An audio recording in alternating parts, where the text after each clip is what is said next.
If you're watching this video right now, you need to know that a significant new U.S. immigration law has just been passed, and it's sending shockwaves through the immigration community worldwide. This isn't just another policy tweak or administrative adjustment. We're talking about a comprehensive immigration law that will fundamentally reshape how the United States processes green cards, manages visa applications, and enforces immigration requirements throughout 2026 and beyond. Whether you're a green card holder, a visa applicant, an international student, a skilled worker, or someone with family members navigating the U.S. immigration system, what happens because of this new law will directly impact your life, your timeline, and your future in America. The word shock isn't an exaggeration. Immigration attorneys, policy analysts, and advocacy groups are all scrambling to understand the full implications of what just passed. And that's exactly why I'm bringing you this breakdown right now, to cut through the confusion, separate fact from fiction, and give you the clear, accurate information you need. Stay with me until the end of this video because we're going to cover exactly what this law does, who it affects, what changes are coming in 2026, and most importantly, what you need to do right now to protect yourself and prepare for what's ahead. Let's dive in. First, let's make sure everyone understands what it actually means when we say a U.S. immigration law has passed. In the United States, immigration law is governed by federal statutes passed by Congress and signed by the President. This is different from executive orders, agency regulations, or policy guidance which can be changed more easily by administrations. When we talk about a law being passed, we're talking about legislation that went through the full congressional process, introduced as a bill debated in committees, voted on by both the House of Representatives and the Senate, and then signed into law by the President. This is significant because actual laws are much more permanent and harder to reverse than administrative policies. They carry the full force of federal law and typically require new legislation to change or repeal. The new immigration law we're discussing today completed this entire process and was officially signed into law. This makes it binding federal law, not just a policy preference or administrative guidance that could be easily changed. Now, when does this law take effect? Most comprehensive immigration laws don't go into effect immediately. There's usually an implementation period during which federal agencies like USCIS, the Department of Homeland Security, and the Department of State develop the regulations, procedures, and systems needed to actually enforce the law. According to the provisions in this new law, major components will begin taking effect in phases throughout 2026. Some changes start as early as the first quarter of 2026, while others won't be fully implemented until later in the year. This is why timing matters so much. If you have applications pending, if you're planning to apply for status changes, or if you're considering immigration-related decisions, the timeline of when different provisions kick in could directly affect your case. Understanding the difference between the law passing today and the law being implemented over the coming months is crucial to making informed decisions. So, why is this particular immigration law being called such a major development? Immigration law in the United States affects millions of people globally. Every year, the U.S. processes approximately 1 million new green cards, issues millions of non-immigrant visas for tourists, students, and workers, and manages complex systems for asylum, refugee, resettlement, and citizenship. Any changes to the legal framework governing these processes create ripple effects that touch families, employers, educational institutions, and entire communities both in the United States and around the world. This particular law stands out from previous updates for several reasons. First, it's the most comprehensive immigration reform legislation passed in over a decade. Previous attempts at major immigration reform stalled in Congress repeatedly. The fact that this bill actually made it through both chambers and received presidential signature is itself noteworthy. Second, the law addresses multiple aspects of the immigration system simultaneously. It's not narrowly focused on one category or one issue. Instead, it touches green card allocation, visa processing, enforcement mechanisms, employer compliance, and integration programs. Third, the law reflects a fundamental shift in policy priorities. Depending on your perspective, this shift could be viewed as modernization, restriction, or reorganization of how America manages immigration. What's undeniable is that the underlying philosophy about who should be admitted, how quickly, and under what conditions has changed. Policymakers who supported this law say it's designed to strengthen border security, prioritize certain categories of immigrants over others, reduce backlogs through process improvements, and ensure that immigration serves clear national interests in terms of economic growth and security. Critics of the law argue that it creates unnecessary barriers for families, limits humanitarian protections, favors certain countries over others, and could exacerbate existing backlogs rather than solve them. Regardless of where you stand politically, the objective reality is that this law will change how the immigration system operates, and everyone navigating that system needs to understand what's coming. Let's break down the specific immigration changes this law brings in 2026. Green card processing and eligibility changes are among the most significant components. The law modifies the annual allocation of employment-based green cards, creating new priority categories and adjusting the numerical limits on certain preference categories. For employment-based immigration, there's a new merit-based point system being introduced that will assign scores based on factors like education level, work experience, English proficiency, age, and job offers in high-demand fields. Higher-scoring applicants will receive priority processing. The law also changes how unused visa numbers are redistributed among categories. Previously, unused family-based visa numbers would sometimes spill over to employment-based categories. The new system limits this spillover and creates more rigid category separations. Visa categories potentially affected include several non-immigrant classifications. The H-1B Specialty Occupation Visa program sees new wage requirements and employer attestation procedures designed to prevent displacement of U.S. workers. The H-4 Dependent Visa category faces restrictions on employment authorization. The F-1 Student Visa category now includes stricter requirements for post-graduation employment authorization, particularly for STEM fields. J-1 Exchange Visitor programs are seeing enhanced monitoring requirements. Family-based visa categories are being reorganized. The definition of immediate relative remains unchanged, but other family preference categories are seeing adjusted numerical limits and new documentation requirements. Enforcement, compliance, and procedural updates are substantial. Employers hiring foreign workers will face enhanced verification requirements and larger penalties for violations. USCIS is receiving authority to implement biometric exit tracking at more ports of departure. The law mandates faster processing timelines for certain applications, but also creates more stringent evidence requirements. This means applications may be decided more quickly, but the bar for approval may be higher. Timeline and requirement changes include shorter validity periods for certain employment authorization documents, more frequent status reviews for conditional residents, and accelerated naturalization timelines for specific categories like military service members and victims of certain crimes. Importantly, the law increases fees for many immigration applications and petitions, with some categories seeing fee increases of 30 to 50%. It also introduces premium processing options for categories that previously didn't have expedited options. These are not minor adjustments. These are structural changes that will affect how people plan their immigration journeys from start to finish. If you're already a lawful permanent resident, you're probably wondering how this new law affects you. The good news is that the law does not retroactively strip anyone of lawful permanent resident status. If you currently hold a green card, that status remains valid and protected under existing law. However, there are important changes to how green card holders will need to maintain their status and what requirements they'll face going forward. Rights and responsibilities of permanent residents are being codified more explicitly in the new law. This includes clearer definitions of what constitutes abandonment of permanent residence. The law establishes that absences from the United States exceeding 6 months in any 12-month period will trigger automatic review, and absences exceeding 1 year without a re-entry permit will create a presumption of abandonment.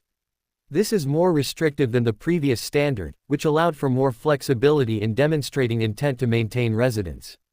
Travel and re-entry considerations are also affected. Green card holders returning from international travel will face enhanced screening procedures at ports of entry. This includes review of travel history, employment status, tax compliance, and ties to the United States. The law authorizes Customs and Border Protection to conduct more thorough inspections and grants broader authority to refer cases for additional review if there are questions about residence maintenance for green card holders with conditional residence based on marriage or investment. The law introduces stricter evidence requirements for removing conditions. The I-751 and I-829 petition processes now require more extensive documentation of the bona fides of the relationship or investment. Why green card holders are being told this is a must-watch situation is because seemingly minor procedural changes can have major practical impacts. For example, if you're a green card holder who travels frequently for work, the new 6-month review threshold could require you to gather and maintain more documentation about your ties to the United States. If you're approaching eligibility for naturalization, understanding the new requirements could affect your timing. The law also creates new reporting requirements for permanent residents who change addresses, change employers in certain circumstances, or have criminal arrests, even if charges are ultimately dismissed. None of this means your green card is in danger if you're maintaining lawful status. But it does mean that the expectations and compliance obligations are becoming more formalized and potentially more burdensome. For people who don't yet have green cards but are hoping to immigrate to the United States, this law brings even more substantial changes. Family-based immigrants will see significant impacts. The law maintains immediate relative categories for spouses, minor children, and parents of U.S. citizens without numerical limits, but other family preference categories are seeing adjusted allocations. The F2A category for spouses and minor children of permanent residents is receiving a higher percentage of available visas, which could speed up processing for this group. However, the F3 category for married adult children of U.S. citizens and the F4 category for siblings of U.S. citizens are seeing reduced allocations, which will likely extend already long waiting periods. The law also introduces income and asset requirements for sponsors that are substantially higher than previous poverty guideline thresholds. This means U.S. citizen and permanent resident sponsors will need to demonstrate greater financial capability to support incoming family members. Employment-based immigrants face the most dramatic changes. The new merit-based point system fundamentally changes who gets priority. Advanced degree holders, particularly in STEM fields, will generally benefit. Workers with bachelor's degrees in non-STEM fields or those without degrees may find it significantly harder to qualify. The law also increases the minimum prevailing wage requirements for employment-based categories, which could price some positions out of the foreign labor market entirely. For EB-5 investor immigrants, the minimum investment amounts are being increased substantially and the job creation requirements are becoming more stringent with enhanced verification procedures. Students, workers, and visitors on non-immigrant visas need to understand that the law creates clearer pathways from certain non-immigrant categories to immigrant status, but also creates harder cutoffs for others. F1 students who complete degrees in designated STEM fields at U.S. institutions will have enhanced access to H-1B visas and potentially direct paths to employment-based green cards, but F1 students in other fields may find optional practical training periods shortened and fewer opportunities for status adjustment. H-1B workers will face higher salary thresholds and more rigorous labor condition applications, but those who meet the new standards may see faster paths to permanent residence under the priority worker categories. How future applicants need to prepare differently is clear. Documentation standards are rising, financial requirements are increasing, and the margin for error is shrinking. Applications that might have been marginal approvals under previous standards may now result in denials. This means working with qualified immigration attorneys is becoming more important, not less. The DIY approach to immigration applications is becoming riskier as requirements become more complex and consequences of errors become more severe. Let's zoom out and look at how this law changes the entire immigration system structurally. USCIS, DHS, and Department of State roles are being reorganized under the new law. USCIS is receiving additional funding and staffing to process applications, but is also being directed to prioritize certain categories over others. This means that even though overall processing capacity may increase, if you're not in a priority category, you might actually see longer wait times than before. The Department of Homeland Security is being given enhanced authority for enforcement and removal proceedings. This includes expanded expedited removal authority, more resources for investigations into immigration fraud, and broader powers to revoke approvals in cases where eligibility is questioned retroactively. The Department of State's consular operations are being restructured with new security clearance requirements for visa applicants from certain countries and enhanced fraud detection systems. Backlogs, processing priorities, and enforcement focus are shifting significantly. The law mandates that USCIS process certain employment-based applications within 90 days, certain family-based applications within 6 months, and naturalization applications within 4 months. These are aggressive timelines, and they're being implemented by creating a tiered priority system. High-priority categories get fast processing. Lower priority categories may actually see processing slow down as resources are redirected. The law also creates premium processing plus options that allow applicants to pay significantly higher fees for processing within 15 business days. This creates a two-tier system where those who can afford to pay more get faster service. Why 2026 could look very different from previous years is that this law represents a philosophical shift from managing immigration as a humanitarian and family unification system to managing it primarily as an economic and security system. This doesn't mean humanitarian concerns are eliminated, but the priority framework is changing.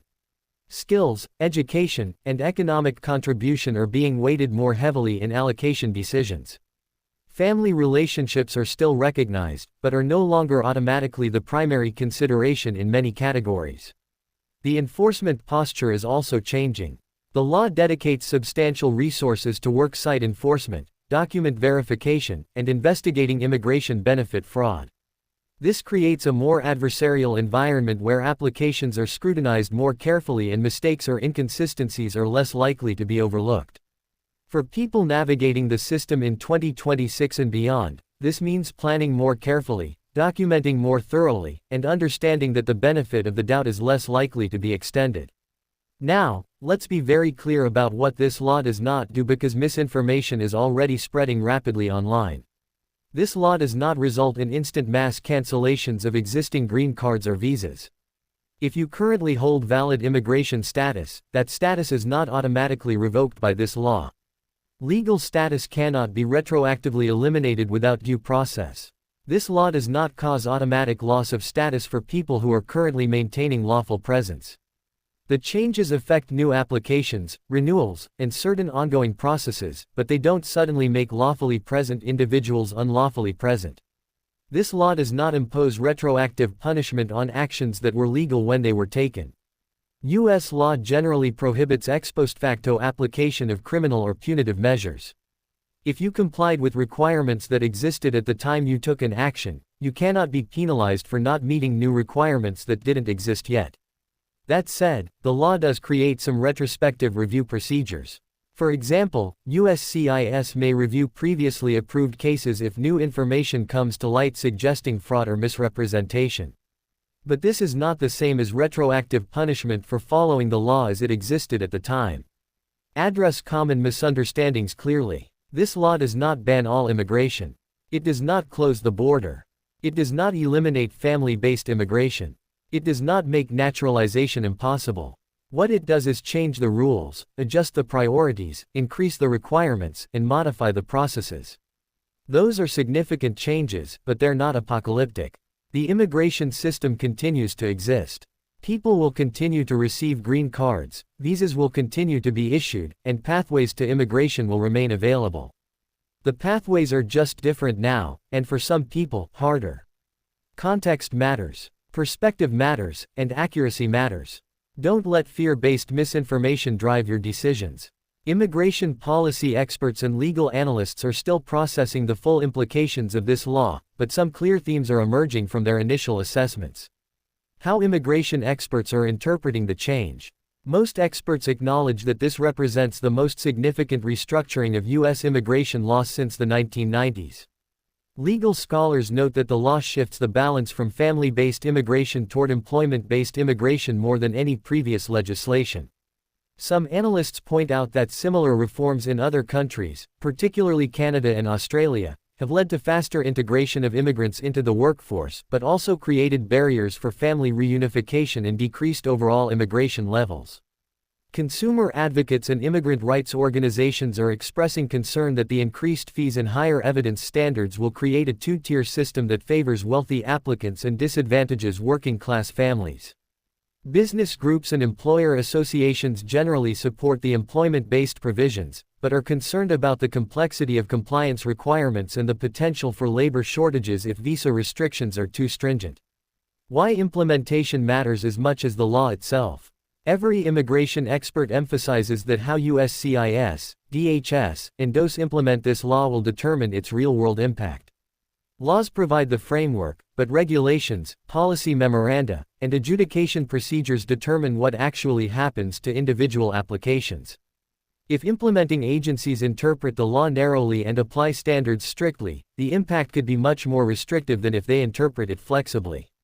Court challenges will also shape implementation. Immigration law is subject to constitutional constraints and administrative law principles. If certain provisions are challenged successfully in federal court, implementation could be delayed or modified. Historical examples of past immigration laws provide useful context. The Immigration Reform and Control Act of 1986, the Immigration Act of 1990, and the Real ID Act of 2005 all brought significant changes to immigration processing. But in each case, the full impact took years to materialize as regulations were developed, systems were built, and case law evolved. This means we won't fully understand the implications of this 2026 law for several years. Early implementation will create precedents. Courts will clarify ambiguities and agencies will adjust procedures based on practical experience. The lesson from history is that major immigration laws create immediate disruption followed by gradual stabilization as the system adapts. So what should you actually do right now if you're navigating the U.S. immigration system? Stay informed through official sources. Rely on information from uscis.gov, the Department of State's travel.state.gov governor and official government announcements. Be extremely cautious about information from social media, non-verified news sources, or secondhand reports. When regulations are published, they'll appear in the Federal Register. When policy changes are announced, they'll be posted on official government websites. These are your primary sources of truth. Keep documents updated. Make sure your passport is valid, your green card hasn't expired, your address is current with USCIS, and all your immigration documents are properly maintained and accessible. If you have documents expiring in 2026, start renewal processes early. Don't wait until the last minute, especially given that processing times may be affected during the implementation period. Monitor timelines and notices. If you have applications pending with USCIS, check your case status regularly. Respond to any requests for evidence immediately and completely. Don't miss deadlines for filing required forms like I-751 or N-400. Set up informed delivery with USCIS so you receive email and text notifications about your case. Monitor your online account if you filed electronically. Why professional legal advice may matter. This is not the time to navigate complex immigration situations on your own. The stakes are higher, the requirements are more stringent, and the consequences of errors are more severe. If your case involves any complications, criminal history, prior immigration violations, complex employment situations, conditional residence, or time-sensitive applications, consult with a qualified immigration attorney. Even straightforward cases may benefit from professional review to ensure you're meeting the new standards and providing the right evidence. This is an investment in your future. Don't let cost concerns prevent you from getting proper legal guidance if your situation warrants it. I want to pause here and acknowledge something important. If you're watching this video and you're feeling anxious, overwhelmed, or uncertain about your future in the United States, those feelings are completely valid and understandable. Immigration is not just a legal process. It's your life, your family, your dreams, and your future. When the rules change significantly, it creates real fear and stress. You might be wondering if your pending application will be affected. You might be questioning whether you should have applied sooner. You might be worried about family members stuck in backlogs. You might be afraid that your pathway to the United States is closing. I want you to know that change does not automatically mean harm. Yes, this law creates challenges for some categories of applicants. Yes, requirements are becoming more stringent in certain areas. But the immigration system is not shutting down. Thousands of people will still receive green cards in 2026.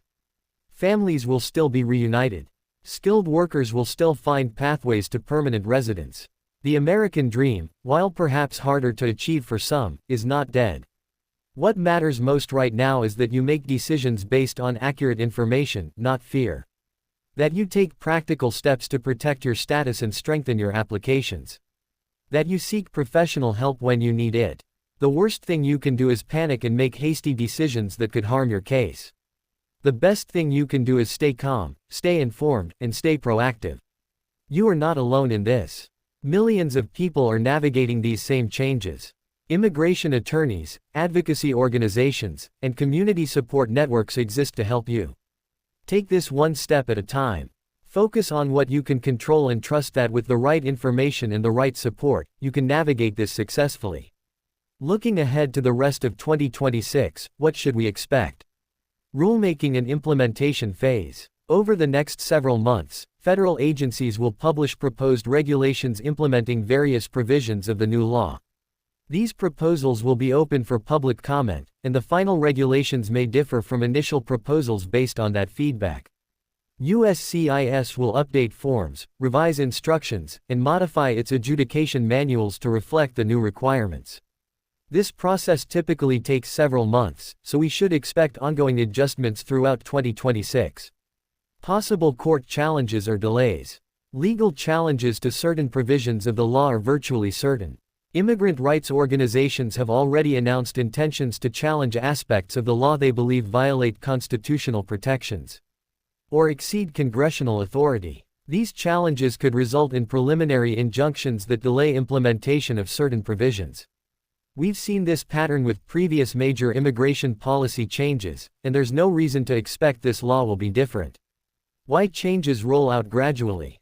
Implementation of comprehensive immigration law is inherently complex. Systems need to be built. Staff need to be trained.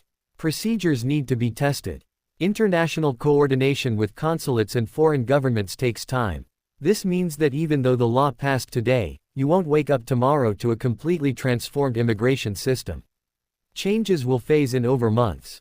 Early 2026, we'll likely see the most disruption as procedures are still being developed and staff are still learning new requirements. By mid to late 2026, we should expect more consistency and predictability as the system stabilizes. For applicants, this means that timing matters. Applications filed during the transition period may face more uncertainty and longer processing times.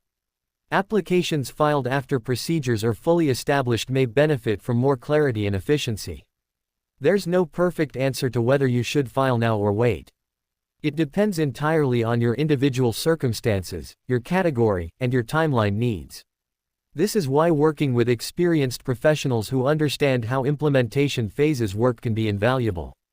Let's bring everything together. Today, a comprehensive new U.S. immigration law was passed that will fundamentally reshape how America processes green cards, manages visa applications, and enforces immigration requirements throughout 2026 and beyond. This is not hyperbole. This is the most significant immigration law reform in over a decade. And it will affect millions of people globally who are navigating or hoping to navigate the U.S. immigration system. The law introduces merit-based point systems for employment immigration, reorganizes family-based visa allocations, increases fees and documentation requirements, enhances enforcement mechanisms, and creates new procedural standards across nearly every category. For green card holders, the law doesn't strip your status, but does increase compliance obligations and create more stringent maintenance requirements.